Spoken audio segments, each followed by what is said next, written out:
Tuhan, untuk sebuah kesempatan yang Kau berikan ketika kami datang di rumah-Mu ini. Izinkan ini lahir dari satu kesadaran dan kerinduan dari hati kami yang paling dalam. Sebagai rasa syukur yang boleh kami alami atas segala kasih, kebaikan, kemurahan Tuhan yang tak pernah ada habisnya itu. Biarlah kiranya di rumah-Mu ini pula Tuhan, kembali Engkau boleh memberikan ketenangan untuk kami sejenak membaca merenungkan firman-Mu. Dan kiranya Allah Roh Kudus kembali memberikan pengertian kepada setiap kami melalui firman yang kami baca, kami renungkan, kami pelajari. Sehingga semua bukan hanya menambah pengetahuan, tetapi yang membentuk hidup kami semakin serupa dengan Engkau. Tuhan, tolong dan bantulah kami. Berkati setiap kami, baik jemaat maupun hamba-Mu. Demi nama Tuhan Yesus kami naikkan doa dan syukur kami. Amin. Selamat pagi, shalom jemaat yang dikasihi Tuhan.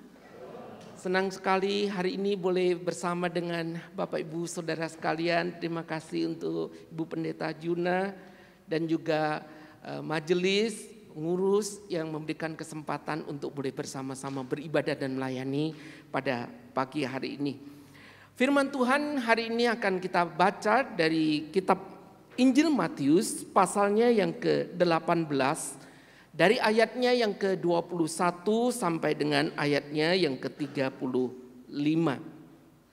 Injil Matius pasalnya yang ke-18 dibaca dari ayat 21 sampai dengan 35. Saya akan membaca dari terjemahan baru 2. Demikian firman Tuhan, perumpamaan tentang pengampunan.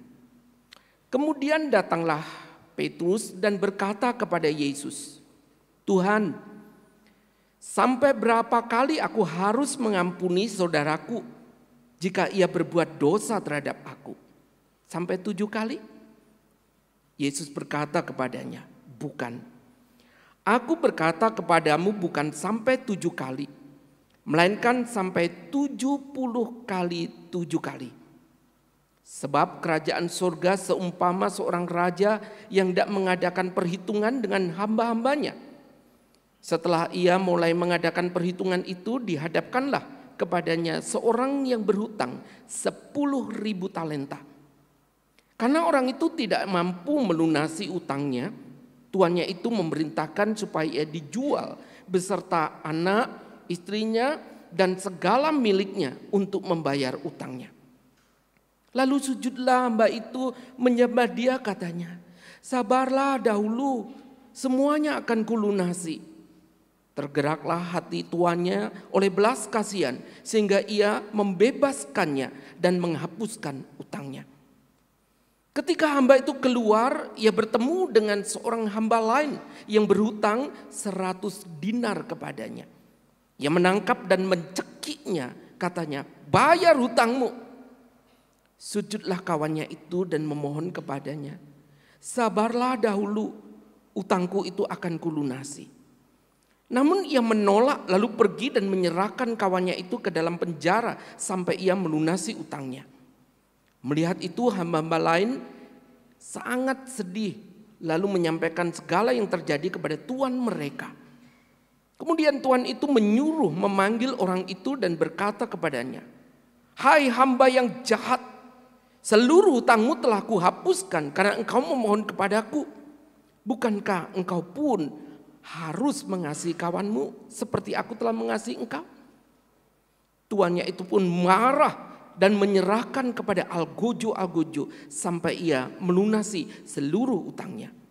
Demikianlah juga yang akan diperbuat oleh Bapakku yang di sorga terhadap kamu, apabila kamu masing-masing tidak mengampuni saudaramu dengan segenap hatimu." Sampai sejauh ini bacaan firman Tuhan pada pagi hari ini.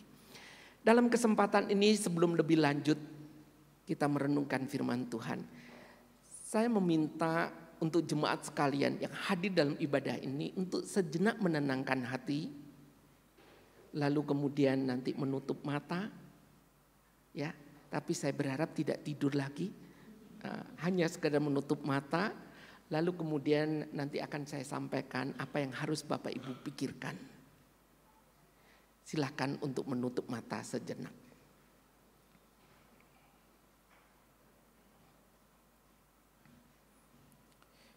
Setelah saudara menutup mata, saya meminta saudara untuk menghadirkan, mengingat satu nama di benak saudara. Seorang yang sangat menjengkelkan. Dia sering membuat masalah yang menyakiti, mengecewakan, atau bahkan mengkhianati saudara. Satu nama saja. Orang yang membuat saudara marah, jengkel, kecewa. Dan saya berharap itu bukan nama saya. Silakan satu nama dihadirkan dalam perenungan sejenak ini. Setelah saudara mendapatkan nama itu, bayangkan jika tiba-tiba ada suara berbisik lembut di dalam hatimu, dan suara itu berkata, ampunilah dia, temuilah dia, dan katakan kepadanya, aku mengampunimu. Sekarang silakan buka mata kembali. Bagaimana saudara? Dengan nama yang saudara tidak usah sebutkan. Dan saya harap itu tadi bukan nama saya. Dah ada di pikiran kita, bukan? Ada yang berpikiran bahwa selesai ibadah ini nanti saya akan pulang. Saya akan mengampuni dia dan menemui dia. Atau hari ini saudara berkata, inilah pergumulan saya. Tatkala saya harus mengampuni orang itu. Atau saudara berkata, Pak, mengampuni itu tidak semudah membalik tangan ya. Dia terlalu menyakiti saya. Dia menusuk saya dari belakang. Dia menjelek-jelekan saya di sana loh, di luar. Dia menjatuhkan saya. Dia mengkhianati saya. Dia berlaku kasar terhadap saya. Dia sudah membuat saya begitu hancur hati, marah. Kok enak dalam sesaat Bapak ajak tutup mata, lalu berkata ampuni dia begitu? Oh enggak. Nggak mungkin itu. Saya akan mengampuni dia kalau dia harus merasakan pembalasan dulu. Menerima keadilan dulu. Betapa sakit seperti yang saya alami. Saya ingin lampiaskan itu, kemarahan saya, kekecewaan saya, dan saya akan balas yang setimpal. Barulah Pak saya mau memaafkan dia. Mengampuni dia. Inikah yang hari ini menjadi suara hati kita? Inikah yang sebetulnya ingin kita katakan kepada orang-orang yang sudah dan telah menyakiti kita? Saya percaya hari ini Bapak Ibu dan saya bergumul untuk hal ini, bukan? Entah itu karena teman, entah itu karena saudara yang masih sekolah di kampus, kau bertemu dengan orang-orang yang begitu menyakitkan. Engkau yang hari ini sedang berpacaran, sis, bro, engkau merasa ditikung sama temenmu. Bapak Ibu yang merasa kecewa sebagai orang tua karena menghadapi anak-anak yang menyakiti hati dan perasaanmu. Dan kau sebagai anak-anak yang muda, hai, mungkin hari ini kau terluka karena melihat orang tuamu engkau sakit hati, engkau marah. Atau kepada siapapun bahkan di dalam gereja dengan saudara seiman. Sesama rekan dan seterusnya, oh banyak sekali. Satu hari saya itu ditelepon seorang rekan. Lalu berkata kepada saya, dia dari luar kota, rekan senior. Dia berkata, Pak Titus, saya tolong dibantu. Ini ada seorang bapak mau datang ke kota tempat bapak pelayanan. Tapi saya berikan info sedikit, bapak itu sudah 40 tahun. Dia tidak lagi ke gereja, dia tidak peduli dengan gereja. Sebab bapak itu kecewa, marah dengan gereja, dengan hamba Tuhan, dengan rekan-rekan pelayanan. Saya bisa bayangkan, waktu saya terima telepon, mati aku begitu.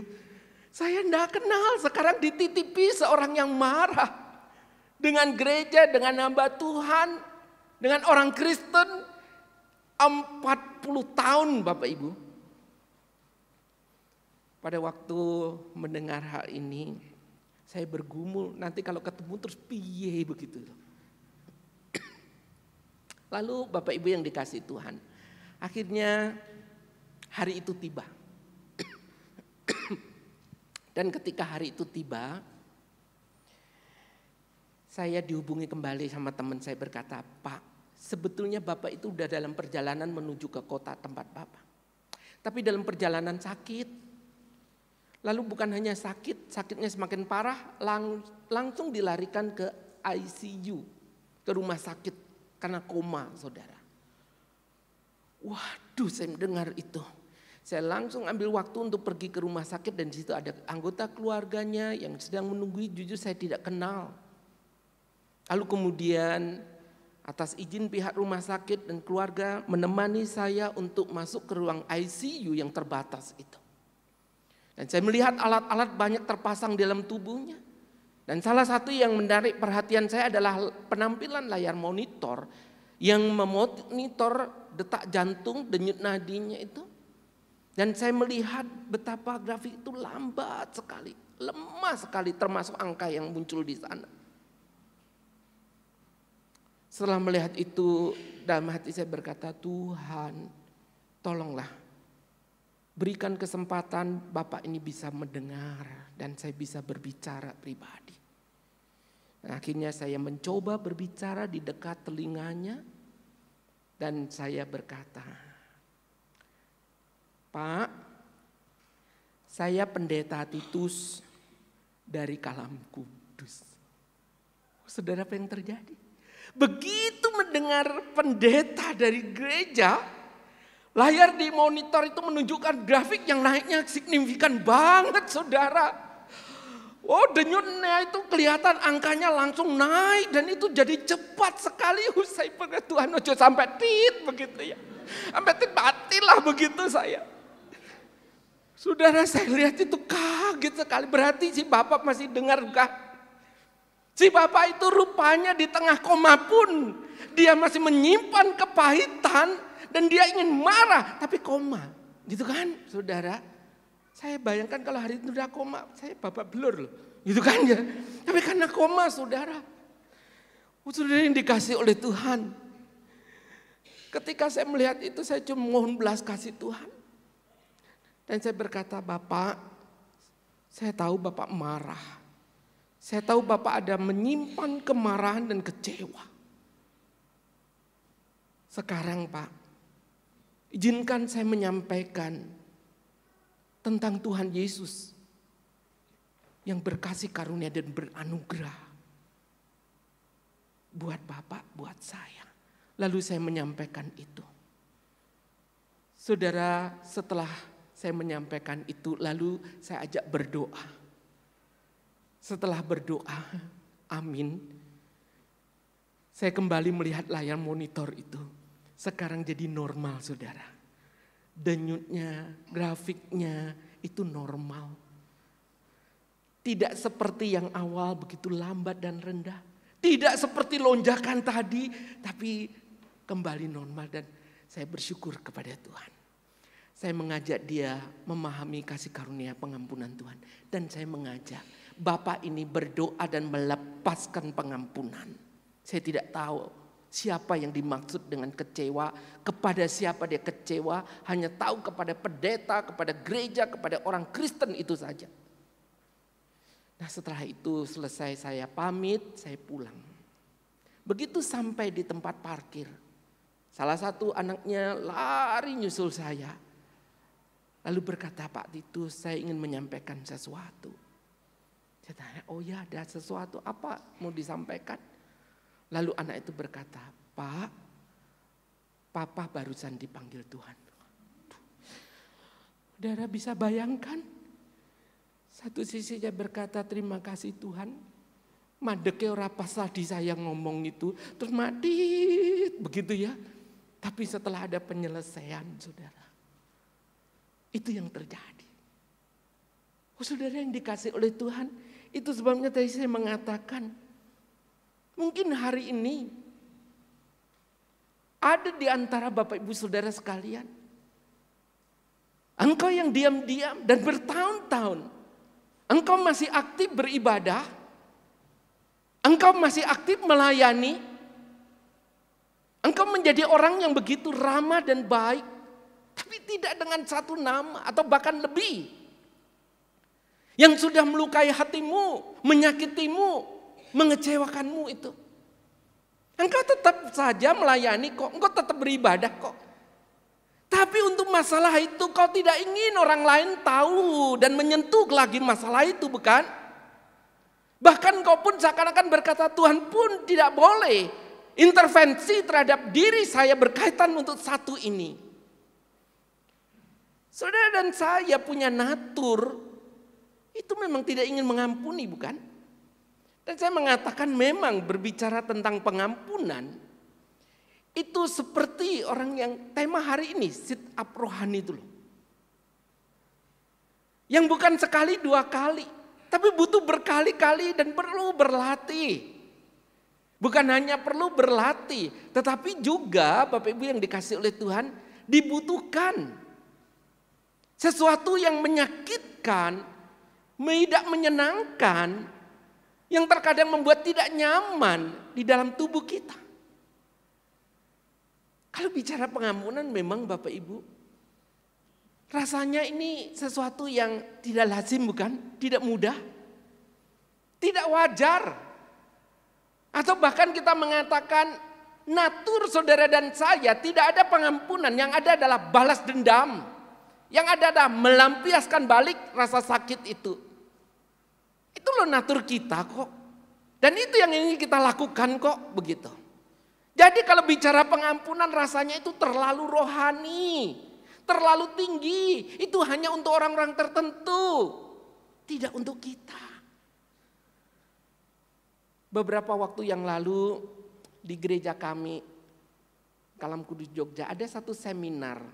Saya terinspirasi dengan satu tema dari Telaga, mungkin Bapak Ibu di Malang sering mendengar atau pernah mendengar, Tegur Sapa Gembala. Ada satu tema yang bagi saya menarik, yaitu mematahkan sayap anak.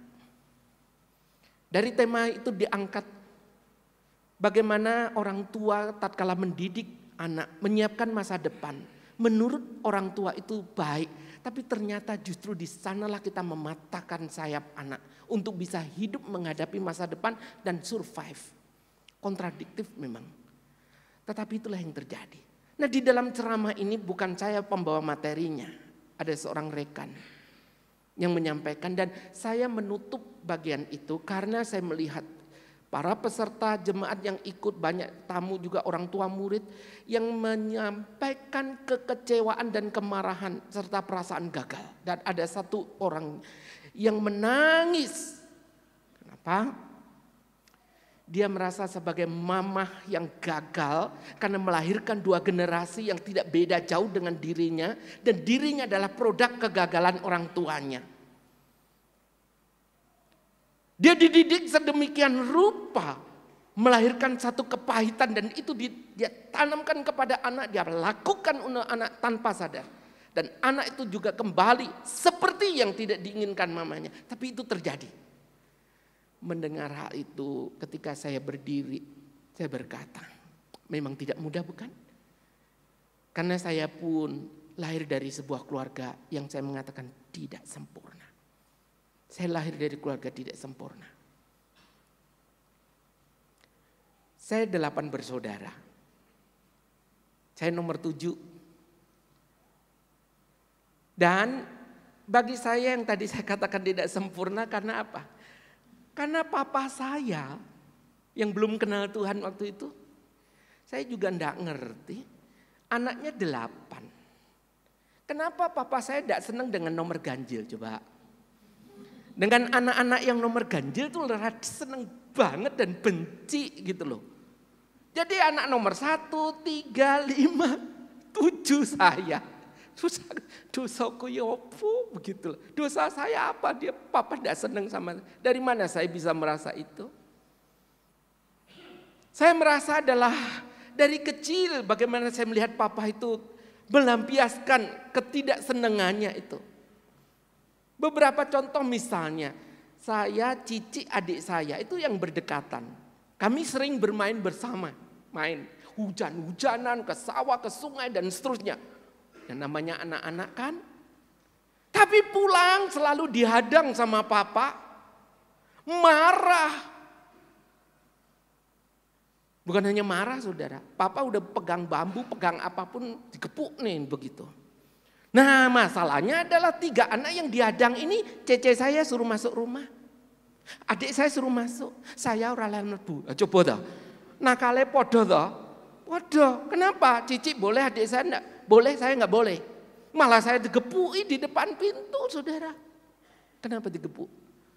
Sampai berapa kali saya protes. Enggak terima, saya merasa enggak adil kan. Nangkale lo podo saudara, dolane lo podo, sama.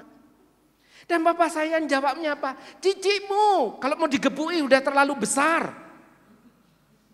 Saya tanya, lah adik saya, dia terlalu kecil. Lah kalau saya, pas ukurannya. Enak atau saudara jawab gitu, pas ukurannya, gua bui saudara. Piye ukurannya apa? Pernah papa saya tuh beli itu loh, saudara tahu pukulan untuk sapi, cambuk itu. Dia kalau nakut-nakutin anak, dar gitu kan. Dia dikit-dikit main pukul.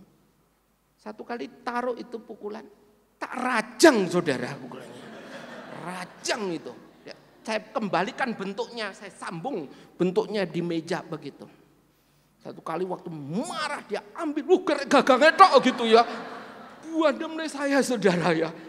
Karena tak rajang tadi kita. Nah,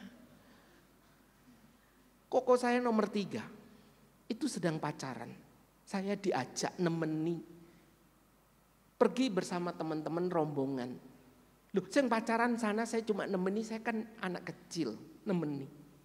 Lah kok yang diinterogasi saya? Jenenge sopo, main di dan bla bla bla bla. Loh kok tanya saya, kok enggak tanya koko saya langsung? Sudah tanya, kalau sekedar tanya enggak apa-apa. Saya suruh berdiri dan saya ingat itu di dekat kamar mandi. Gagang sapu itu ditaruh di atas kepala saya, sapu ijo, bambu. Taruh di atas kepala saya. Kamu bilang, namanya siapa? Rumahnya mana? Saya diam aja kan. Tok, begitu. Ngomong enggak? Rumah mana? Siapa dia? Saya diam aja. Tok lagi. Tok. Jadi namanya kepala potak saudara. Itu bukan popcorn, ini das saya Bapak Ibu. Dan pakai gagang sapu. Bilang sakit. Ora penyok api ndas sini Bapak Ibu. Bapak Ibu lihat. Untuk ramblesekan kepala saya, tutuki sapu. Kenapa dia tidak berani sama koko saya? Karena ikut karate, saudara. Itu loh masalahnya. Kenapa nomor 1 dia tidak berani? Karena juga karate dan pelatih. Saudara yang dikasih Tuhan. Bahkan pernah satu hari saya senang durian. Hari itu saya beli durian, saya tidak minta papa loh. Saya juga enggak ngambil uang dagangan, ngambil uang toko, enggak. Saya juga tidak mencuri. Saya nabung dari uang saya sendiri. Nabung. Loh, waktu nabung tak tukokne duren, tak bungkus kresek, bungkus kertas, bungkus kerdus, tak lakban apik tak. Namanya duren yang panggah mambu loh saudara ya. Ketika duren ini tak delik nih. Lah kok saya pulang sekolah garek bungkusnya tok loh saudara. Sama kulitnya coba. Ya.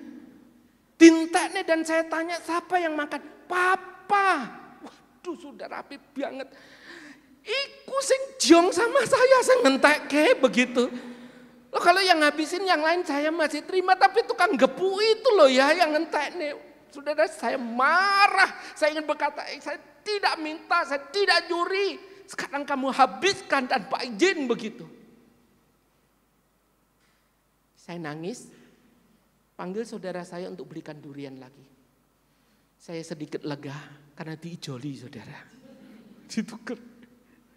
Setelah duriannya datang saya dipanggil, lalu dibuka. Dan durian itu ditaruh di tangan semua. Lalu dimasukkan ke mulut saya, diraupkan ke muka saya dan kepala saya. Sudah tahu, hari itu belum ada masker durian kan? Hari itu saya sudah maskeran durian. Hari itu saya sudah pakai sampo dengan rasa durian saudara.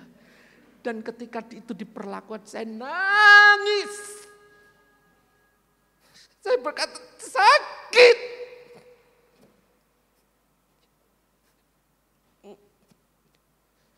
Dan ketika saya teriak, saya malah diajar bapak-bapak saya. Sudah yang dikasih Tuhan. Ketika saya dihajar, mak saya lumpuh. Mak saya ada di kamar. Mak saya dengan tongkatnya itu, dia pukul-pukul jendela. Dia berkata, stop, hentikan itu. Kenapa? Mak saya berkata, anakmu itu ya, Bok, kamu hajar sampai mati pun dia tidak akan membahas. Saya berkata, sakit sekali. Itu sebabnya saya berkata, Bapak Ibu, ketika papa saya dipanggil Tuhan, sedikit pun saya tidak menangis. Tidak menangis, tidak sedih, tidak kehilangan saya. Justru hari itu, saya merasa, yang tukang mukuli saya, mati. Dan tidak ada lagi yang akan memukuli saya. Oke, itulah natur kita bukan? Tapi saudara tahu, dia pun pernah lempar saya dengan sendal selop. Dan itu tepat sekali ke mulut. Ketika saya berteriak sakit, nangis, dibentak suruh diam. Saya berusaha untuk diam. Ketika papa tidak ada, dia tidak pernah tahu akibatnya. Seiring usia, saya masih jadi guru sekolah minggu, saya masih melayani. Tapi saya menghindar, tadi saya cerita sama pendeta Dimjuna. Saya selalu menghindari nats Alkitab, kisah Alkitab tentang pengampunan. Saya wegiah nyampe nih. Dan hari ini terima kasih tema lagi. Tapi saya udah ada penyelesaian dengan Tuhan, itu yang ingin saya sampaikan. Bapak Ibu yang dikasih Tuhan. Ini terbawa sampai kapan? Sampai Tuhan izinkan saya masuk ke STT hari itu saat. Dan disitulah saya menjadi seorang, kalau bicara untuk menyampaikan. Sebetulnya saya orang gagap. Yang sering dibentak. Seorang yang takut. Seorang yang merasa tidak ada apa-apanya begitu. Tapi Tuhan berproses, Tuhan izinkan memakai teman-teman, memakai dosen. Pada akhirnya di sanalah ada sebuah penyelesaian. Dalam bimbingan itu Saya seakan-akan diizinkan untuk berbicara kepada papa yang sudah tidak ada itu. Dan saya dibimbing, saya berkata, "Papa, anakmu memang terluka. Anakmu sakit. Anakmu kecewa. Anakmu marah. Dan papa tidak tahu akibatnya." Terus di sanalah saya berkata, "Tuhan, karena kasih karunia pengampunan yang boleh saya rasa, sekarang saya dalam anugerah-Mu belajar mengampuni." Saya berkata, "Puji Tuhan, sekalipun beliau tidak ada, tapi saya bisa menyelesaikannya itu." Tapi saudara tahu, doa saya untuk keluarga, di tengah keluarga, Tuhan tolong saya sebagai suami, sebagai papa. Apa doa? Jangan sampai namanya mulut dan tangan ini akan memperlakukan yang sama terhadap anak dan istri saya. Puji Tuhan, hari ini 27 tahun Tuhan izinkan saya menikah. Tuhan hadirkan seorang anak dan Tuhan memampukan. Sebuah gambaran yang gagal, yang buruk di tengah keluarga. Mungkin hari ini engkau yang hadir. Kau kecewa, kau marah dengan suami, dengan istri. Engkau sebagai anak-anak, mungkin kau punya orang tua tidak sempurna. Tapi mari hari ini, dari hal yang seperti ini, justru kita belajar bersama bagaimana hal yang rasanya tidak mungkin untuk kita lakukan. Tetapi justru di sini kita melihat apa yang Tuhan ingin ajarkan kepada kita di dalam kehidupan ini. So kalau tidak, ini akan menimbulkan kepahitan. Dan kepahitan itu akan terus kita bawa. Bahkan sampai mungkin Tuhan memanggil kita pulang. Itu yang terjadi Bapak Ibu Saudara yang dikasihi Tuhan. Dan kepahitan itu bisa menimbulkan rasa yang tidak nyaman dalam hidup ini secara fisik, secara psikis, mental kita, kerohanian kita, relasi kita dengan orang lain.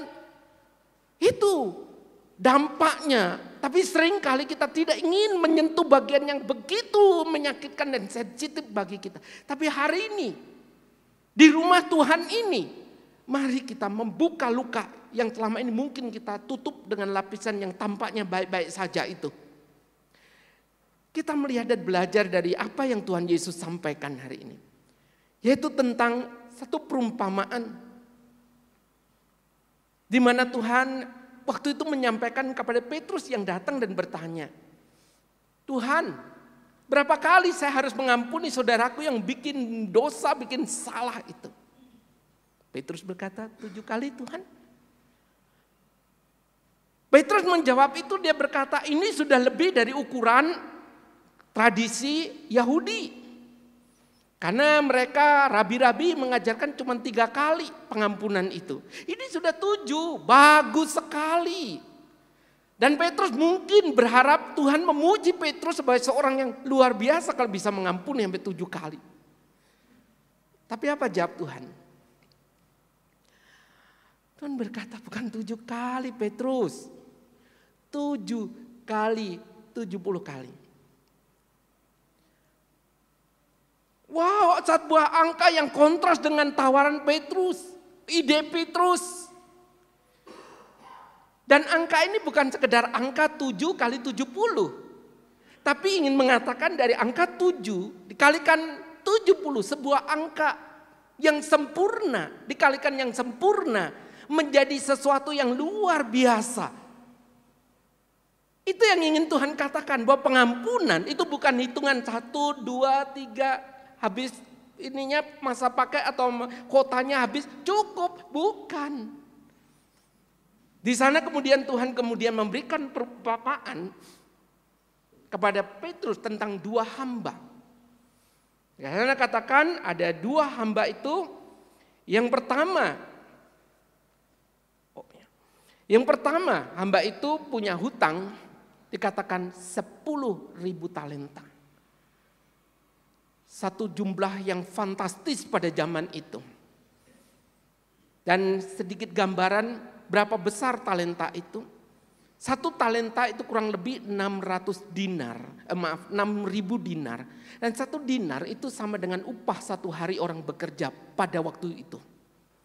Berarti saudara bisa bayangkan ketika angka ini dikalikan. Dan kemudian saya mencoba untuk dalam hitungan ini saudara, yaitu mengkonvert ke angka rupiah sekarang ini. Saya mencoba melihat UMR di Kota Malang 2024 ini berapa. Dari angka itu kemudian saya coba bagi dari harian kira-kira berapa besar. 127.000 sekian. Dikalikan begitu. Dan didapatilah angka sekitar 7,6 triliun saudara.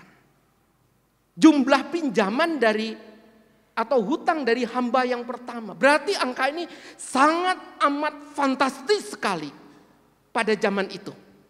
Dan zaman ini pun juga fantastis, bukan 7,6 triliun. Tapi saudara lihat di sana, hamba yang pertama ini dia betul-betul tidak bisa membayar, datang bersujud memohon kepada tuannya.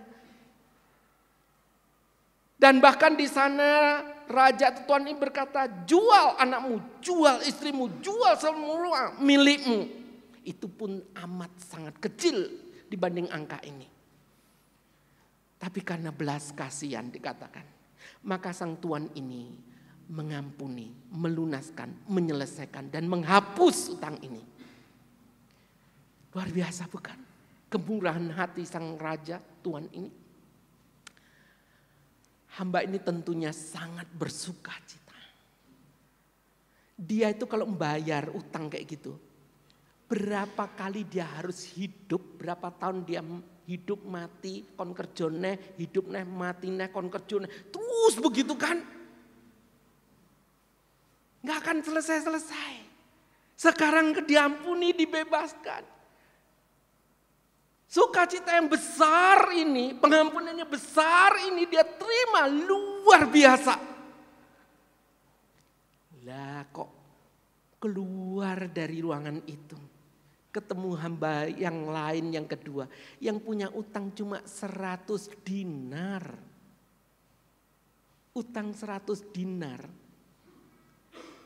Yang kalau dijumlahkan jumlah uang itu sekitar 12 jutaan sekian. Bayangkan, hamba yang kedua ini sudah mohon yang sama, pengampunan yang sama. Kalau hamba satu dengan sang tuan, sekarang hamba kedua dengan hamba atau temannya yang pertama ini.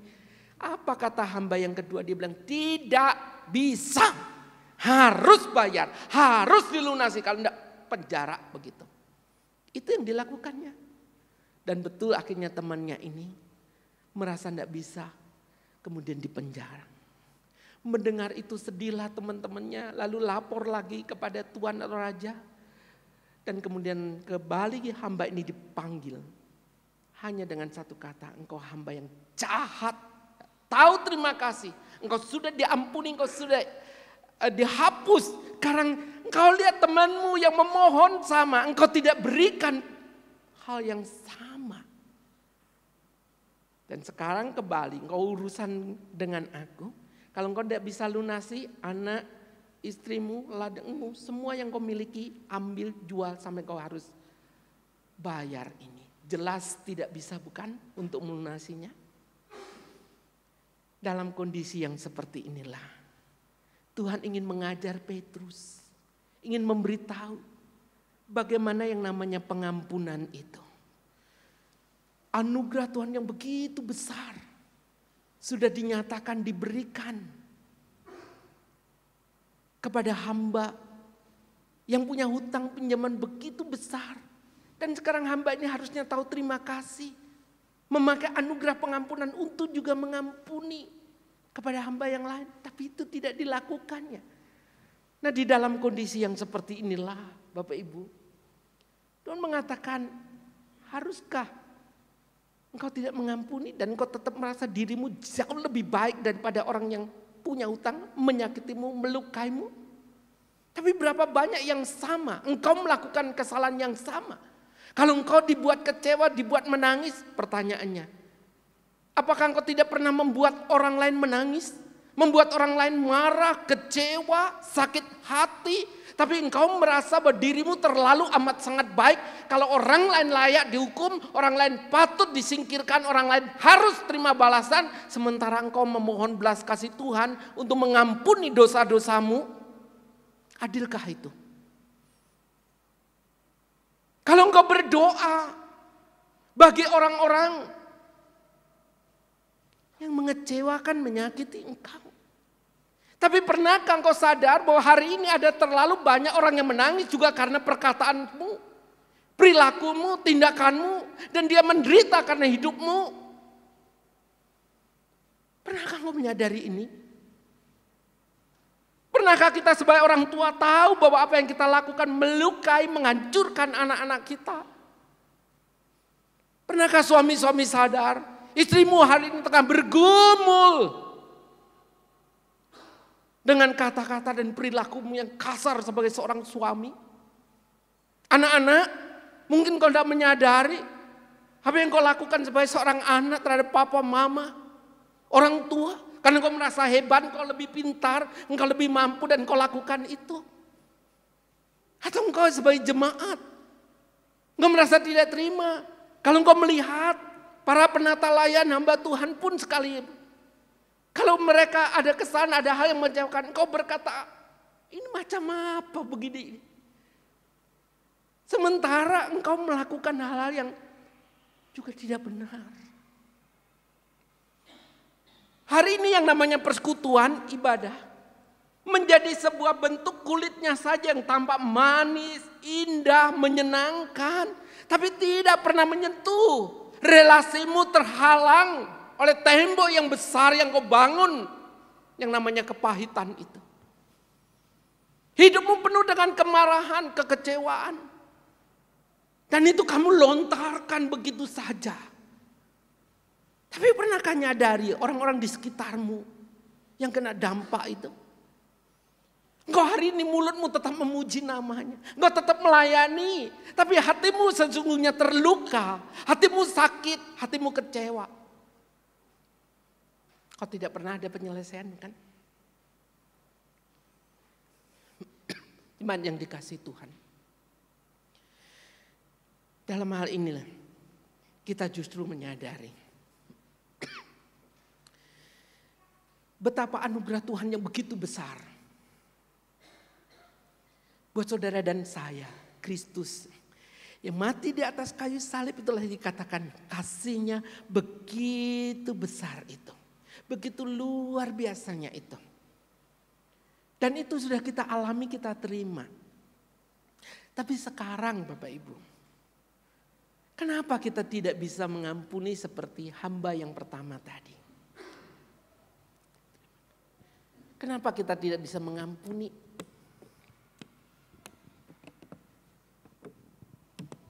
Kenapa Bapak Ibu?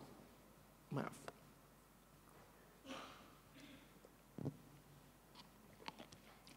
Apakah saudara ingin tetap melampiaskan sakit hati, kecewa? Sebelum ada pembalasan, sebelum melihat orang-orang itu mengalami hal yang tidak baik. Itu yang kita tunggu. Baru kemudian kita bisa memaafkan, melupakan.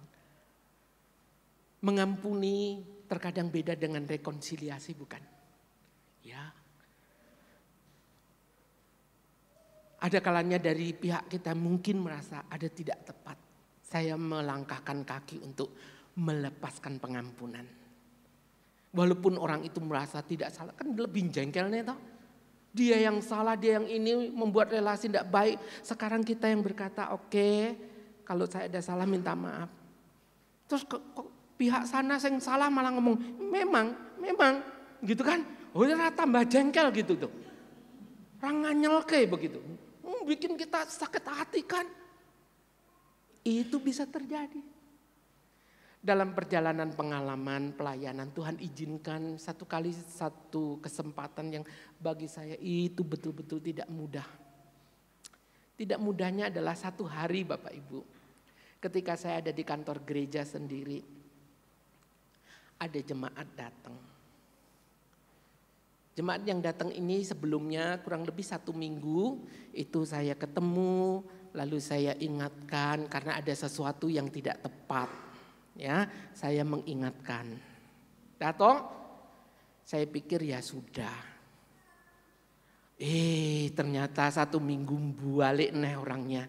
Dan bukan hanya balik, bawa kertas setruk panjangnya 30 sentian itu loh, setruk harga gitu loh. Ya, 30 senti panjangnya. Ya kira-kira wong dicekel Pak Doe ramok begitu ya, panjang kira-kira sekian. Dan isinya bukan daftar harga. Dosa saya, saudara. Dosa saya ditulis di sana, dawa banget Bapak Ibu. Dan ketika dia duduk di kantor, dia bacakan satu demi satu, setiap baca dia tekankan, suruh ngakui, coba toh Bapak Ibu. Sampai terakhir baca selesai. Dia bilang sama saya, Pak Titus mau mengakui tidak? Mau mengakui atau tidak? Sudah bisa bayangkan?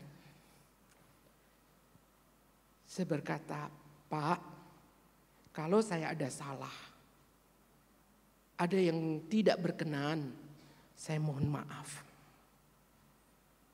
Tapi kalau semuanya disebutkan ada yang tidak saya lakukan, maaf, bagaimana saya harus mengakui dan menerimanya? Dia marah, nadanya tinggi dan berkata, mau mengakui tidak? Lu piye ngaku nih saudara? Saya bilang saya orang melakukan. Saudara, dia ulang itu dalam kemarahannya. Saya berkata, Pak, sekali lagi kalau saya salah, saya mohon maaf.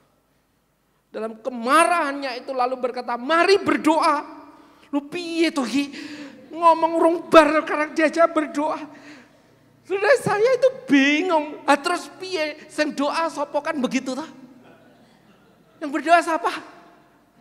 Dia yang berdoa. Dan di dalam doanya berkata, Tuhan ampuni Pak Titus. Dia bikin masalah bla bla bla bla bla. Dilapor neneh sama Tuhan. Tadi pas diwoco sekarang dilapor neneh Tuhan. Saya hari itu merasa, Tuhan buruk sekali saya. Kayak orang berdosa ditambah dosa sekarang dilapornya sama Tuhan begitu. Dalam doa itu dia marah, dia laporkan. Saudara, ketika amin, orang babibu mulai dia. Dia buka pintu, banting pintu mulai. Nah sekarang nasibku piye saudara? Saya di kantor nangis. Nangis.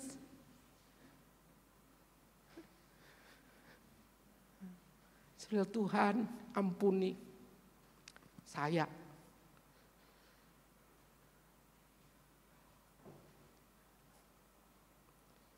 Sampai ngelewat jam makan, sampai 3:30 sore saya hendak pulang kantor Bapak Ibu. Saya di kantor sendirian, nangis.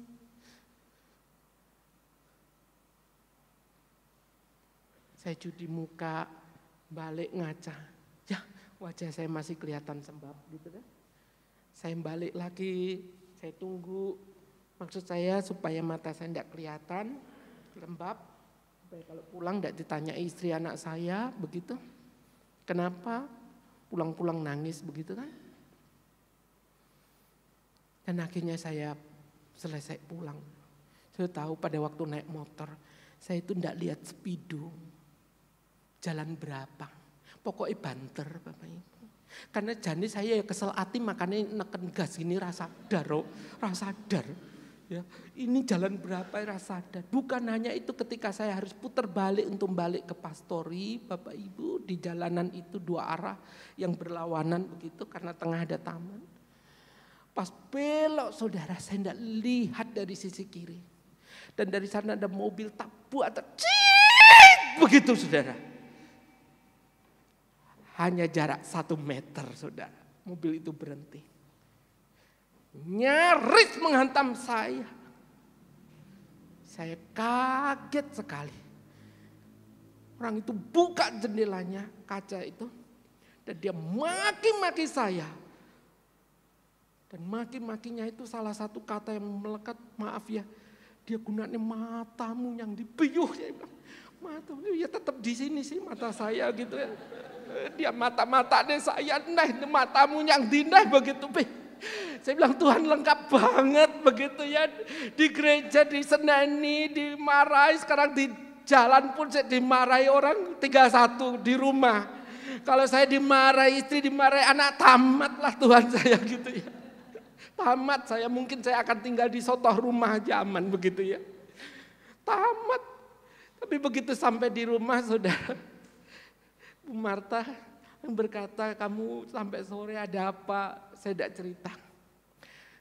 Kamu makan ya, tadi makanan sudah hangat, sekarang udah dingin.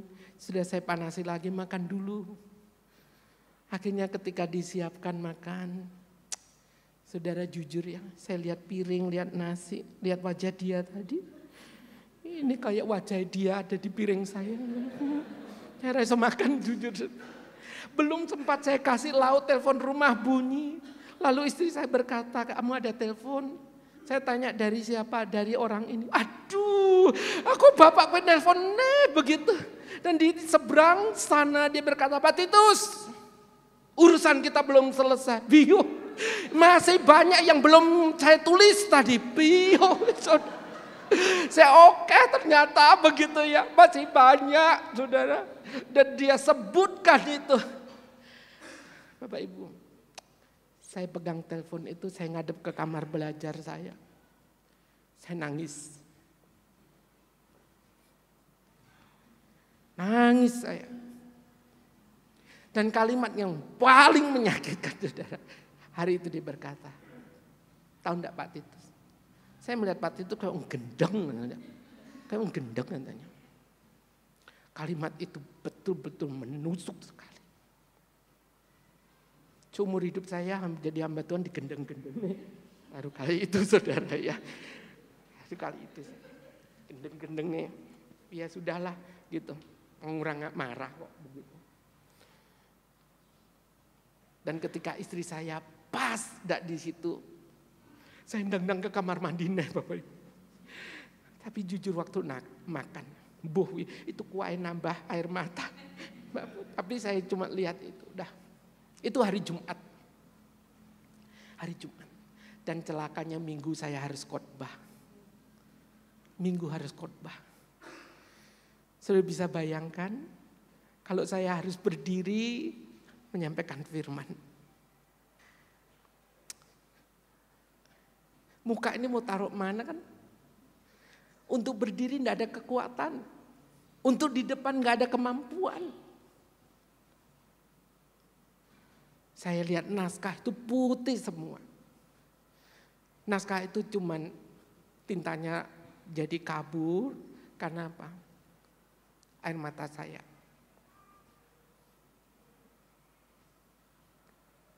Sampai harus jujur saya, Sabtu itu betul-betul tidak tahan saya. Bergumul sekali. Istri saya melihat enggak seperti biasa. Lalu dia tanya, apa yang terjadi seperti ini? Yang membuatmu begini? Saya cuma berkata, doakan saya besok mau khotbah, itu saja. Tapi sesulit apapun biasanya tidak melihat begitu. Tapi saya menangis saudara. Lalu dia tanya apa yang terjadi? Saya berkata, doakan karena mau gendeng besok khotbah saudara. Saya bilang, doakan ya besok orang gendeng lo mau khotbah begitu saudara. Istri saya nangis saudara. Maaf. Dia berkata, kenapa terjadi?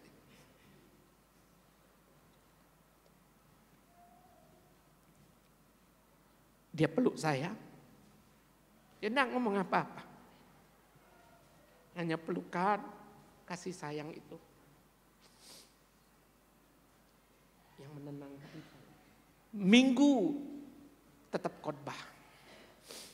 Tidak ada kekuatan sama sekali. Perasaan sangat tidak layak. Terus menekan saya. Sampai akhirnya kebaktian 1 selesai, 2 selesai. Begitu selesai seorang majelis berkata, Pak, Sekarang ikut saya. Saya sampai tidak bisa tanya lagi ada apa. Pokoknya Bapak cepat-cepat ikut saya pergi. Saya ikut saja saudara, tidak tahu apa yang terjadi. Setelah ikut, saya ternyata tujuannya ke rumah sakit. Ketika dibawa ke rumah sakit, ternyata saya diajak cepat-cepat masuk ke ruang IGD. Saya semakin bingung, loh kok yang IGD? Itu kan, semoga nggak ada kaitannya kata gendeng sama saya dibawa ke IGD tadi. Saudara, ternyata di IGD itu terbaringlah seorang bapak yang jatuh dari lantai 2 karena benahi atap. Masuk ke kolam ikan kering, kakinya patah, tangannya patah, dan gegar otak karena kebentur. Dan lebih mengejutkan adalah si bapak yang tengah terbaring ditangani ini adalah bapak yang di hari Jumat itu, yang bilang saya gendek tadi, dan dia sedang kondisi seperti ini. Lalu majelis saya berkata, Pak Titus, doakanlah dia. Saya bisa bayangkan, di sana saya lihat istri nangis, anaknya nangis. Sekarang saya diminta untuk doa. Nah, sekarang saya tanya, andai kata Bapak Ibu yang diminta doa dan Bapak Ibu mengalami itu, tolong tanya apa isi doa Bapak Ibu? Ayo, doa Bapak Ibu apa? Ayo. Silahkan Bapak Ibu renungkan, coba kira-kira doanya bagaimana? Bagaimana Bapak Ibu? Apakah Bapak Ibu akan berkata, haleluya, puji Tuhan, Allahku besar, Allahku ajaib, Dia lakukan keadilan, dan hari ini keadilan-Mu nyata ya Tuhan, begitu? Atau apa doa Bapak Ibu? Atau Bapak Ibu dalam hati berkata, puji Tuhan, syukur begitu.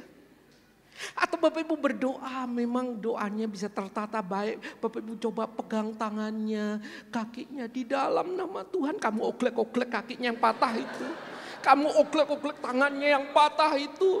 Kepalanya yang sedang gegar otak, kamu tumpangi tangan, kamu entep-entep nepisan begitu. Supaya menisan gegar otaknya rananggung-nanggung begitu. Pisan toh, bales toh.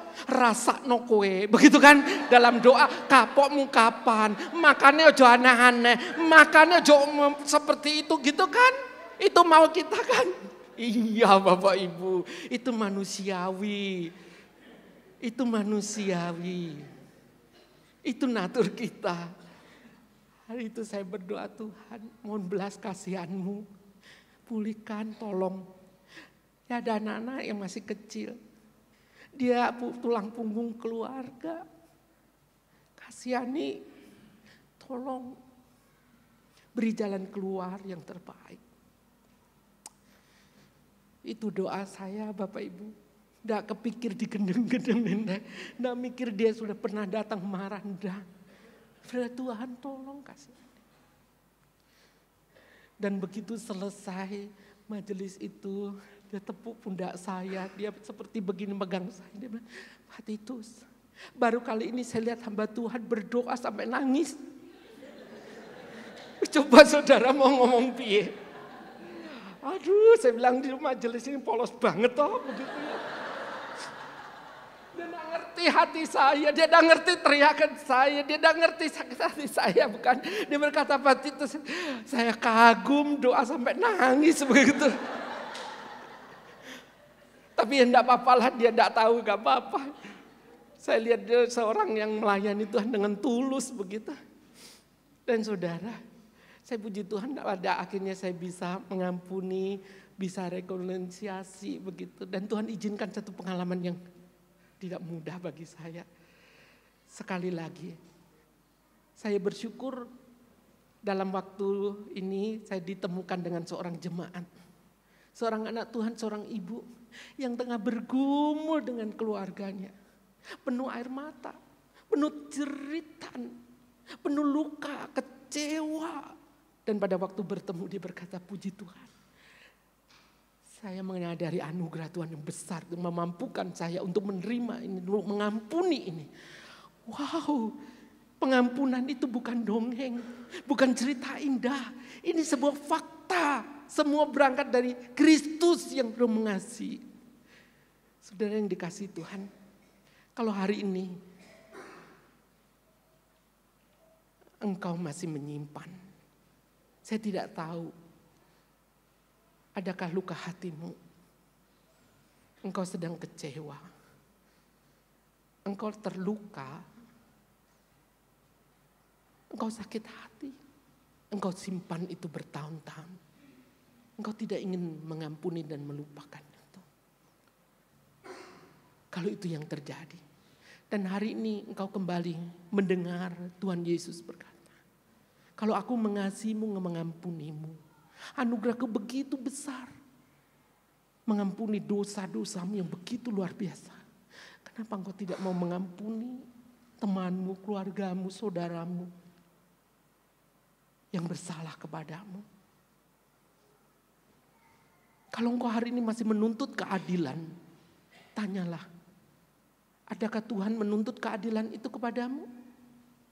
Dan Tuhan akan menyatakan keadilannya kepadamu. Kasihnya terlalu besar. Dan Tuhan mau menerimamu dan menerimaku. Kalau hari ini ya, engkau sedang marah, kau menyimpan itu. Mari, dengan segala kerendahan hati, datanglah kepada Tuhan. Mohon belas kasihannya. Supaya kasih karunia-Nya memenuhi hati kita kembali, menjamah kita. Dan kita belajar dan terus belajar mengampuni dan mengampuni. Kalau engkau hanya ingat orang-orang yang engkau mengecewakanmu, menyakitimu, mari engkau juga seimbang, bukan? Kalau hari ini engkau juga dengan penuh kerendahan hati, kesadaran. Siapa saja yang pernah engkau lukai, pernah engkau sakiti, pernah engkau kecewakan. Pernah engkau menyadari orang lain yang kau lakukan itu dia juga menangis, dia hancur hati, dia susah, dia sedih. Karena itu mari kita tenangkan diri berdoa. Saya mengajak teman, tenangkan diri berdoa secara pribadi. Saya mohon pemain musik untuk memainkan satu pujian mengasihi. Karena Kristus sudah mengasihi kita. Dan nanti kita pujikan mengampuni. Karena Kristus yang mengampuni kita.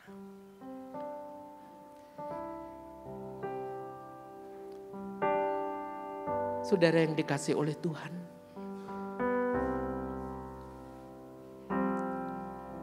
Kiranya anugerah Tuhan, pengasihan Tuhan dan pengampunan Kristus di atas kayu salib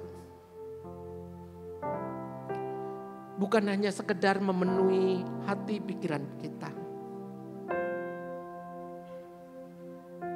Hari ini saatnya lah kasih karunia Tuhan yang besar itu, yang memungkinkan kita melangkahkan kaki, membuka mulut dan hati kita untuk berkata, aku mengampunimu.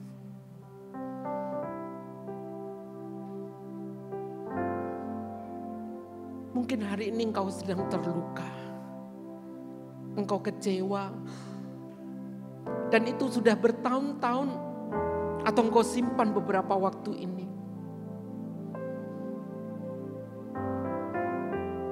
Akankah ini menjadi satu pengalaman pahit yang tidak pernah ada penyelesaian?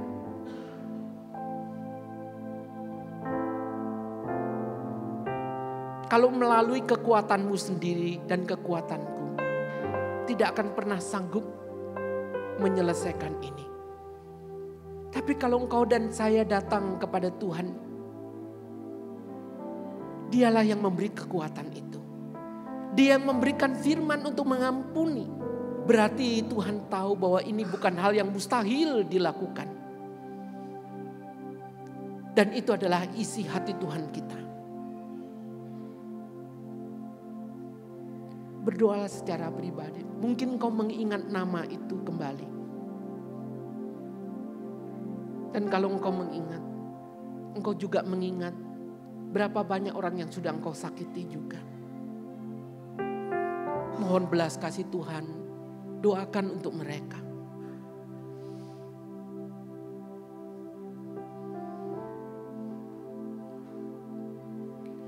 Saya mohon untuk bapak-bapak kaum pria memujikan, mengampuni lebih sungguh.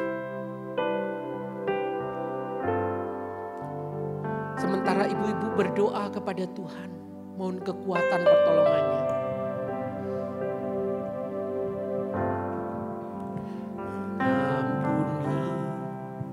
Mengampuni lebih sungguh.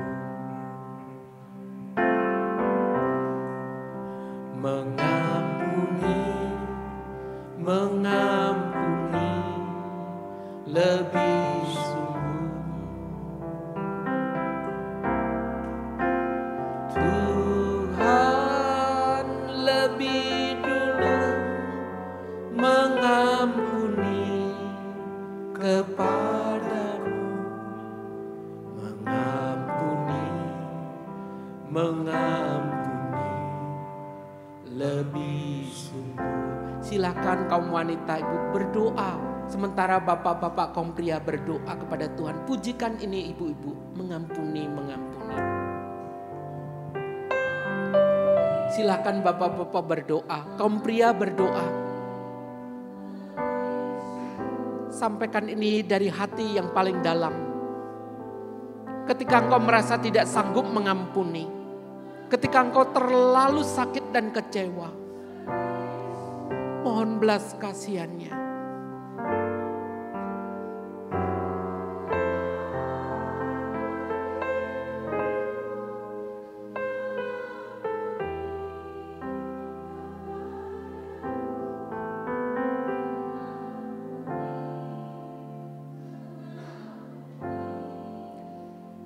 Kita pujikan bersama-sama, mengampuni lebih sungguh. Mengampuni lebih sungguh. Mengampuni lebih sungguh. Tuhan lebih dulu mengampuni kepadaku, mengampuni lebih sungguh. Mohon dengan kasih Ibu Pendeta Lim Juna, doakanlah bagi kami sekalian untuk pengampunan, untuk luka hati, untuk belajar melangkah melakukan firman ini. Ya Tuhan, kembali kami datang ke hadapan-Mu. Terima kasih ya Tuhan, bahwa pagi ini Engkau kembali mengingatkan kami bahwa sebenarnya setiap hari kami adalah orang-orang yang hidup di bawah amarah Tuhan. Tetapi Tuhan terus-menerus bermurah hati, memberikan belas kasihan kepada kami. Masih memberikan kesempatan kami untuk mengalami pengampunan dari Tuhan. Tetapi ya Tuhan, kadang-kadang kami tidak bisa menerima orang yang menyakiti kami. Sadar atau tidak sadar Tuhan. Kadang-kadang kami menyimpan dendam-dendam.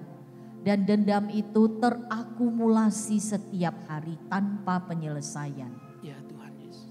Terima kasih Tuhan, pada pagi ini Engkau kembali mengingatkan kami. Engkau bukan hanya mengingatkan kami akan kasih pengampunan-Mu yang besar, yang melampaui segala dosa kami. Tetapi Engkau juga mengingatkan kami bahwa kami juga adalah orang-orang yang sadar atau tidak sadar, sengaja atau tidak sengaja, juga melukai orang-orang di sekitar kami. Oleh karena itu ya Tuhan, tolong kami. Tolong kami untuk belajar seperti Tuhan yang mengampuni Ya, kami. benar Tuhan Yesus. Tuhan yang bermurah hati.